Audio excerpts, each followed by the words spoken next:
What happens when silence speaks louder than headlines?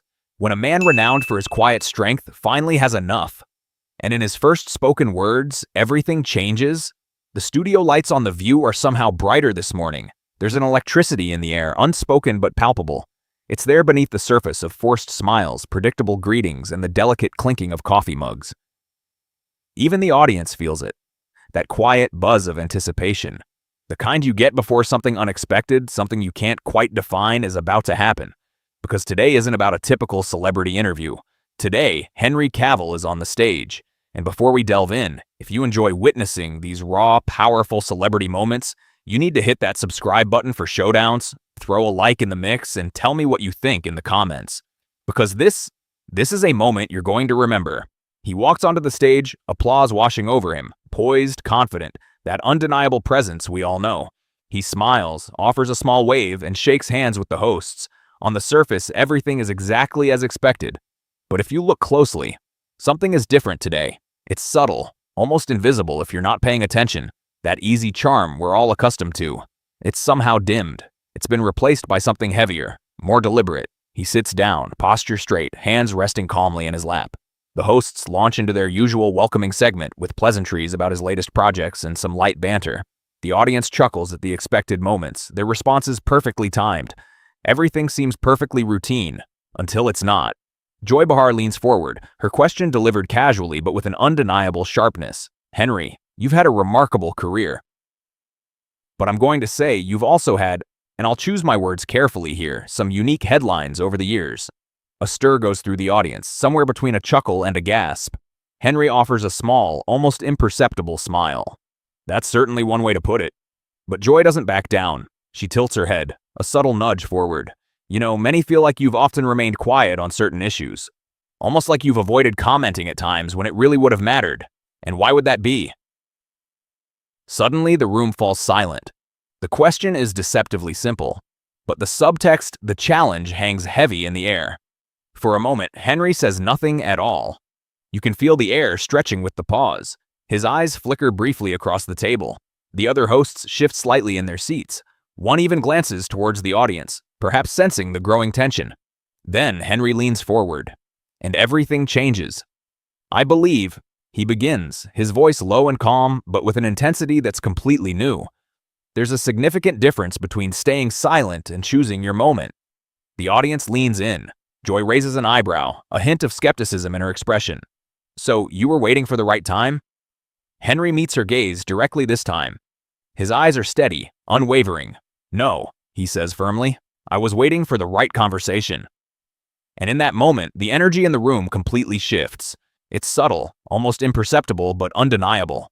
You can feel it in the sudden stillness, in the way movement seems to fade away, in the palpable sense that even the cameras are holding their breath. Joy smiles, but it's tighter now. "And you feel like this is the right conversation?" Henry doesn't return the smile. "I believe it might be." A quiet murmur spreads through the audience. One of the co-hosts tries to break the tension slightly. "Well, we always love a good conversation on this couch." But Joy isn't done. She leans forward again, this time with more force. "Because I think it can be seen that when someone has a platform as large as yours and chooses to remain silent, that it can come across as avoiding responsibility." And there it is. The gauntlet has been thrown. Henry takes a slow, controlled breath. There's no anger, no defensiveness, just a deep sense of deliberate control, though something in his eyes has undeniably shifted. "I understand that perception," he says, his voice even. "I truly do." A beat of silence. "But I don't think many people realize the true cost of speaking before you're truly ready." The room is now utterly silent. Joy folds her arms. "But surely that's part of being in the public eye? You don't always get to decide when you're ready." Henry gives a single curt nod. "That is true." Another pause. "However," he continues, his voice unwavering, "you absolutely get to decide how honest you're going to be when you finally choose to speak." And that line lands. You can feel it, the absolute certainty with which that line has landed. The tension in the room shifts from an almost palpable dread to one of pure, electrifying curiosity. Something is building, and everyone knows it. Joy studies him intently, her tone now even sharper, more incisive. "So, what are you saying? That everything prior hasn't been honest?" A collective sharp intake of breath from the audience. Henry's jaw tightens slightly, a fleeting sign that a nerve has been struck, not in anger, but in impact. No, he replies, his voice perfectly controlled. What I'm saying is that not everything needs to be said solely on someone else's timeline. The words hang in the air, unanswered. For the first time, Joy is silent. The silence is somehow more potent, more powerful than anything that has been spoken. One of the co-hosts coughs softly, attempting to regain control. Henry, you know your fans have always loved your grounded nature amidst all the excitement. But Henry's gaze doesn't waver from Joy's, and Joy's gaze doesn't waver from his. This has evolved beyond a simple interview. It's raw, real, and utterly unpredictable. You've spoken openly in the past, Joy continues after a beat, her voice measured, about how the media can distort and shape perception. Do you feel that you yourself have been misrepresented? Henry leans back slightly, his eyes never leaving Joy's. I believe, he says carefully, that there's a difference between being understood and being interpreted. A low murmur sweeps through the audience. And do you feel, Joy presses, that the latter has been the case for you? Henry pauses for a fraction of a second. When he speaks, there's no doubt, no hesitation. Interpreted, he says, each syllable deliberate, resonating in the hushed silence, calm, yet utterly unyielding. Joy leans back in her chair, her gaze now filled with a newfound respect and a sharp edge of genuine curiosity. And yet, she points out, you've never really directly corrected these interpretations publicly before. Henry presses his lips together for a brief moment, then relaxes them.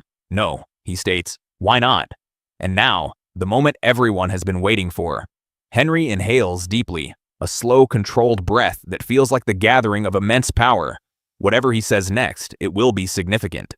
Have you ever noticed, he begins, his voice measured, deliberate, how often when you try to explain yourself, to correct a misunderstanding, it just creates more noise? The audience nods in unison. They've seen it happen. They've experienced it.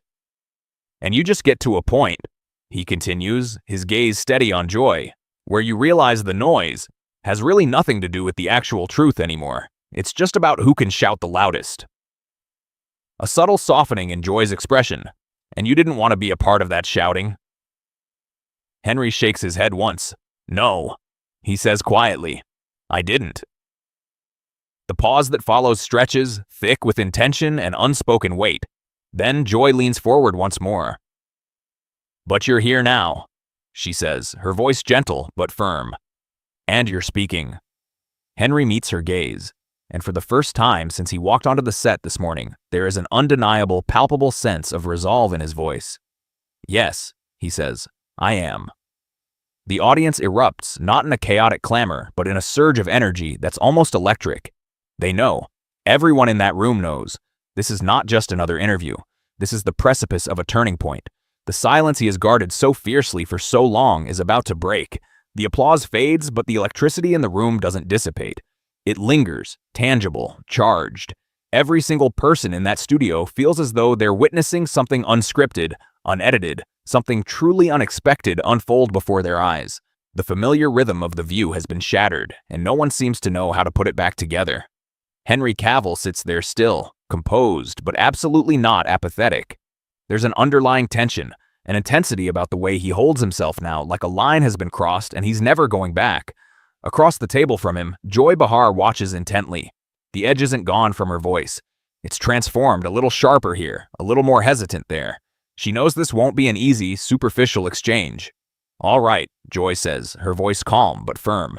If you're going to speak now, let's actually speak about it. A rustle of movement from the audience. Someone clears their throat. The air resets again, but with more pressure, as if a dial has been turned. Henry gives a small nod, accepting the challenge. There have been times, Joy begins, leaning forward slightly, her elbows resting on the table, when things you've said or things you haven't said have caused outcry. Your words, your intentions, your very character have been scrutinized. And instead of addressing them, you've pulled back. A beat of silence. The room holds its breath. One could say, Joy continues, that by remaining silent, you've allowed interpretations to form. Henry's face remains impassive, but his eyes sharpen. One could say, he responds evenly, that the interpretations were forming regardless of my actions. A low murmur goes through the crowd. Joy doesn't blink.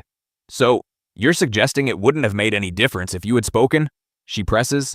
Henry leans in, his voice calm but now carrying a new weight. I'm suggesting that the narrative can be pre-written before the script is even finished. The line lands with more impact. One of the co-hosts glances at Joy, then at Henry, a clear awareness dawning that this isn't typical talk show fare. Joy tilts her head. But isn't that a convenient defense? She challenges. The narrative is already written argument rather than confronting it.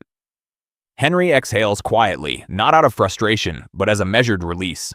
Every word feels chosen, deliberate. The hesitation is fading. It would be convenient, he says, if I were trying to abdicate responsibility. Another pause. He lets it hang in the air. The audience subtly reacts, nods, leans in, focus sharpens. Joy folds her hands. Then, "What are you doing?" she asks. Henry mirrors her posture, leaning in. I'm choosing not to participate in a game where the rules are constantly shifting based on who is talking.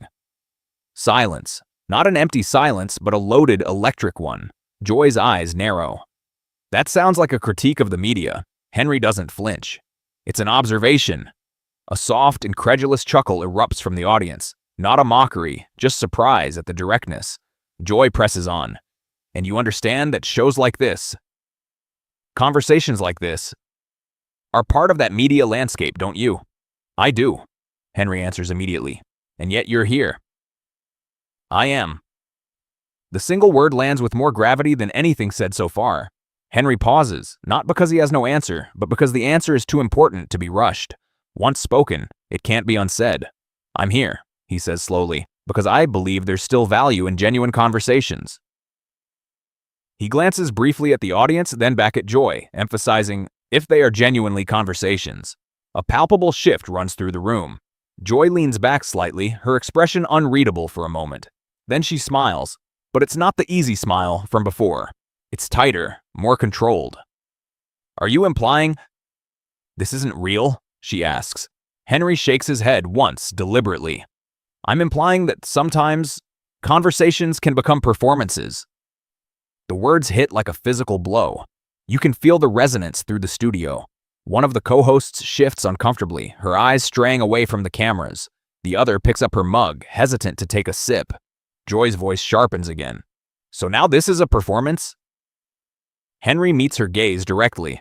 That depends, he says. On what? On whether we're actually listening to each other, or just waiting for our turn to speak. The audience buzzes louder this time. Low applause, murmurs, even a few surprised laughs. Joy's practiced composure wavers for just a fraction of a second. This isn't the trajectory she expected. And for the first time, she doesn't have complete control. You're very careful with your wording, she says, almost pointedly. Henry nods. I try to be. Why? Because words matter, he replies, pausing, and because I've seen what can happen when they're taken out of context. There's a new quality to his voice now. Not just calm, not just controlled, but personal. Joy registers it. And has that happened to you? She asks, her tone softer now, but still probing. Henry doesn't answer immediately. His gaze drops for a moment, then rises back to hers. Yes, he says. The simple word carries more weight than any elaborate explanation could. Joy studies him. Can you give an example? The question hangs, an unspoken challenge. The tension tightens. This is where it gets specific, where it gets real. Henry's fingers lace and unlace on the table, a small, deliberate movement. He's thinking, weighing, choosing. There have been instances, he begins slowly, when things I've said have been reframed. Joy raises an eyebrow. Reframed or misunderstood? Henry's eyes meet hers, firm. Reframed, he repeats, his tone leaving no room for ambiguity. And you never felt the need to correct that? She presses. Henry exhales softly. Of course I did. Then why didn't you? The audience leans in. This is the core question. Henry's expression tightens almost imperceptibly. Every time you try to correct something like that, he starts, pausing again. It doesn't just get fixed. It gets amplified. The room stills. You're not clarifying one thing. You're defending 10 different interpretations of it. Joy nods slowly, her eyes still sharp. Isn't that just part of the territory? Henry doesn't hesitate. It shouldn't be. The line lands with a thump. A few audience members clap, tentatively at first, then more forcefully. Joy glances at them, then back at Henry. But it is, she admits. That's the reality. Henry leans back slightly, but his intensity remains undiminished. Then perhaps the reality should be questioned. The atmosphere in the studio shifts palpably. What started as an interview has evolved into something more significant. The audience is responding more freely now, the energy no longer just tension, but a palpable excitement. Joy exhales, recalibrating. You're asking for a significant change, she says. I'm asking for accountability, Henry replies. From whom? Henry pauses. His voice lowers, quieter but more potent than before. From everyone. Silence falls. No applause. No murmurs. Just a profound stillness. Because that answer doesn't point fingers. It doesn't deflect blame. It includes him. And everyone in the room knows it. Joy leans back again, her gaze now fixed on him with a new kind of scrutiny, not adversary, but someone trying to comprehend what has just occurred. The tension hasn't dissipated, it's deepened, grown richer, more complex like a storm beginning to brew. Because this isn't just a confrontation, it's a collision of viewpoints, and neither is yielding an inch. The cameras continue to roll. The audience remains captivated. Beneath the surface of the conversation, something far larger is taking shape. Henry Cavill hasn't just arrived to answer questions, he's arrived to challenge them. Joy Behar isn't done pushing back, not by a long shot. The silence hangs heavy, deliberate, as if the entire studio is holding its breath, waiting to see who will make the next move, who will shift, who will break under the weight of what has been said. But no one does, not the hosts, not the audience, and certainly not Henry. He remains steady, grounded, his presence no longer that of a guest, but of someone who has quietly taken control without ever raising his voice. Across the table, Joy takes a slow breath, her fingers tapping lightly on the surface in front of her. Subtle, almost imperceptible, but it's a signal. This conversation has transcended the ordinary, surpassed the predictable. You're asking for accountability from everyone, she repeats, her voice calm and measured, but still laced with that familiar edge. That sounds like an ideal scenario, but perhaps not a realistic one. A few members of the audience nod, while others remain silent, their gazes fixed. Henry tilts his head slightly. Why is it not realistic? Joy exhales softly. Because people aren't structured that way. Media isn't structured that way. Audiences aren't structured that way. There's always a bias, always a perspective. That's simply human nature. Henry listens, his silence not defensive, not dismissive. When she finishes, he leans forward again. I don't disagree, he says. This surprises her. But accepting something as human nature, he continues, doesn't mean we stop questioning it. A soft murmur sweeps through the audience, not boisterous, but reflective. Joy purses her lips for a moment. So, what are you suggesting? That everyone should suddenly start being more fair, more balanced? Henry shakes his head. No, I'm suggesting that we at least acknowledge when we are not being fair or balanced. The line lands differently this time. Not as an accusation, but as a quiet, simple statement, more powerful than any outburst. Joy studies him, her eyes narrowing just slightly, not with animosity, but with intense focus.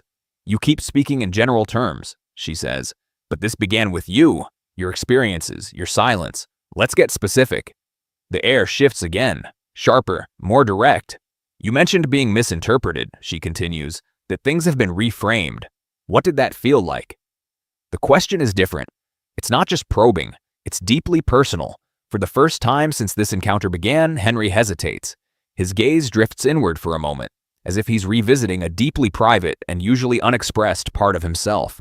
The audience notices, the hosts notice, Joy notices. This pause isn't tactical, it feels real, it's felt. He starts to speak, then stops. A breath, deliberate. It felt like losing control of my own voice. A hush falls over the room, not tense, but quiet. Listening.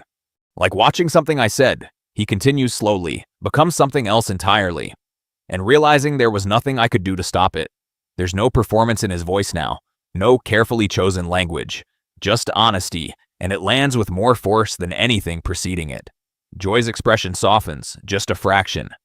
But that happens to many people, she says, her voice gentler. Not just public figures. Henry nods. I know. Then why should your experience be treated any differently? Her edge returns, but it's tempered now, balanced.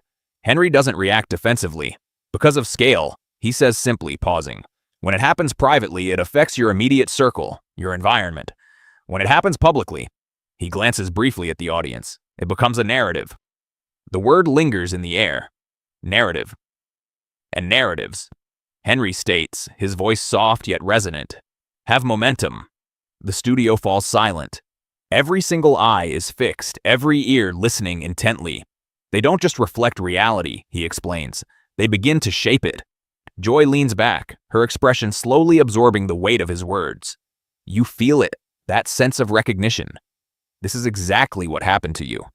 Henry looks directly at her. Yes. There's no qualification, no hedging.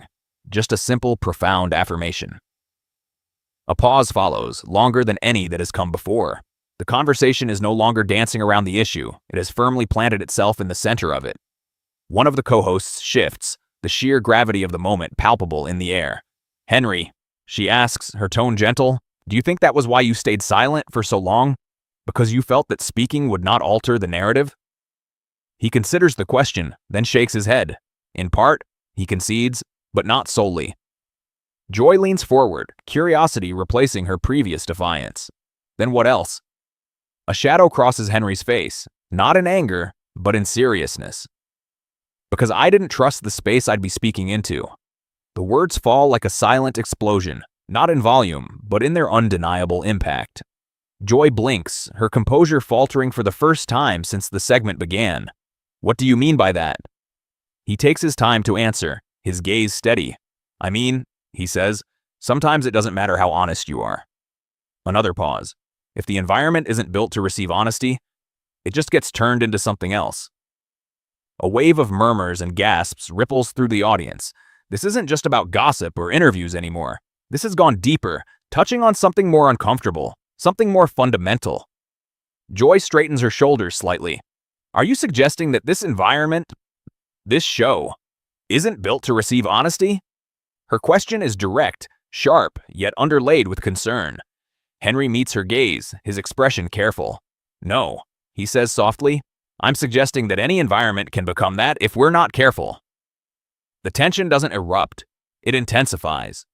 The answer isn't a defense, but an indictment. It implicates everyone, present hosts, audience, himself included. Joy exhales, leaning back once more.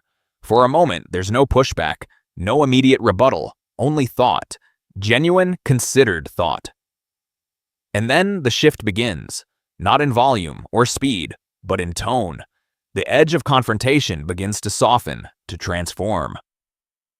You know, Joy says after a beat, her voice lower, less adversarial, people expect public figures to be resilient, to handle criticism, misinterpretation.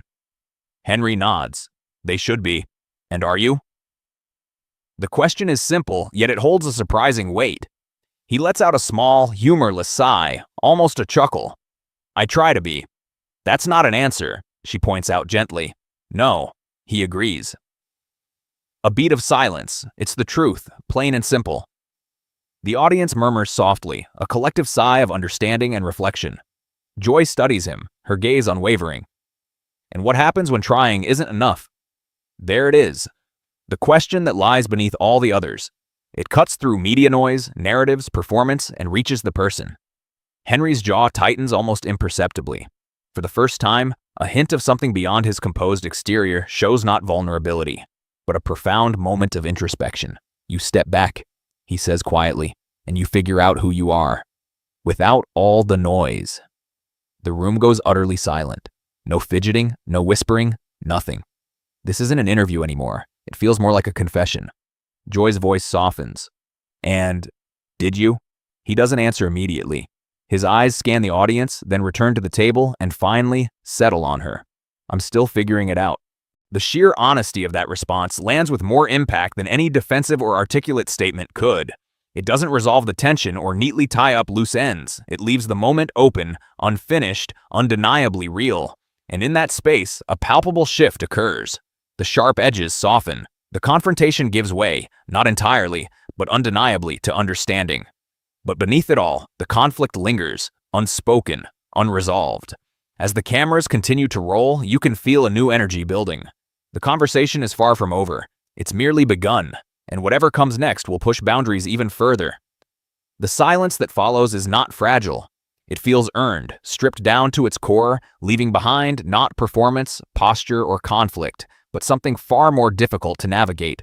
Raw, unfiltered truth, placed squarely on the table for everyone to witness. Henry Cavill stands without significant movement, taking a slow, deep inhale. The steady rise and fall of his chest is a silent testament to a man who entered this stage calm and composed, and has now stepped into something much deeper, something irrevocable. On the other side of the table, Joy Behar watches him, her expression no longer confrontational, but one of quiet realization. The audience, too, is captivated, their usual murmur hushed to a complete, unbroken silence. No applause, no interruptions, just pure, focused attention. A brief moment of silence passes before Joy breaks it, her voice softer now, more measured. This isn't the typical conversation we have here. A low ripple of knowing laughter travels through the studio, but it dissipates quickly. Henry nods once. I figured. Joy tilts her head, observing him. Did you expect this? He presses his lips together briefly. No, he admits, and then adds after a short pause, but I think it needed to happen. The words land with a quiet, profound weight. Joy leans back, exhaling slowly. There are so many people watching this right now, she says. People who've had their own words manipulated, their own stories misrepresented, and people who rely on conversations like this, on the media, to understand the world. She pauses, allowing the weight of her words to settle. So where does that leave us? The question hangs in the air, less a challenge now and more a fundamental inquiry. Henry considers it carefully, his movements unhurried. Somewhere in the middle, he states. Joy raises an eyebrow. That feels like a rather vague place to end up. A faint, tired smile touches Henry's lips, and the honesty in it elicits a few hushed chuckles from the audience, though the underlying seriousness remains. The truth is, he continues, neither side is entirely wrong. Joy leans forward, her attention now fully engaged. The media has a role to play, he explains, to ask questions, to challenge, to probe deeper. He pauses. But the people who are being asked those questions are human too. The simplicity of his words resonates through the room. And when we forget that, he adds, we stop having conversations, and we start having confrontations. The irony, given everything that has just transpired, is not lost on anyone. Even Joy allows herself a quiet laugh, a breath of shared understanding. Fair point, she concedes. A reflective pause follows. It's no longer charged with tension, but with thought. Then, unexpectedly, Joy nods slowly. It's not a sign of defeat or even complete agreement, but of acknowledgement. I'll say this, she begins, her voice steady and direct. You didn't take the easy route today. Henry shakes his head slightly. Neither did you. For a fleeting moment, a flicker of mutual understanding passes between them. Not a resolution, perhaps, but respect. The audience senses it, leans in, no longer anticipating a clash, but something akin to closure. And yet, closure isn't always tidy. Joy glances at the other hosts, then back at Henry. Do you think this changes anything? Henry looks out at the audience, then back at her. I think, he says slowly, it starts something.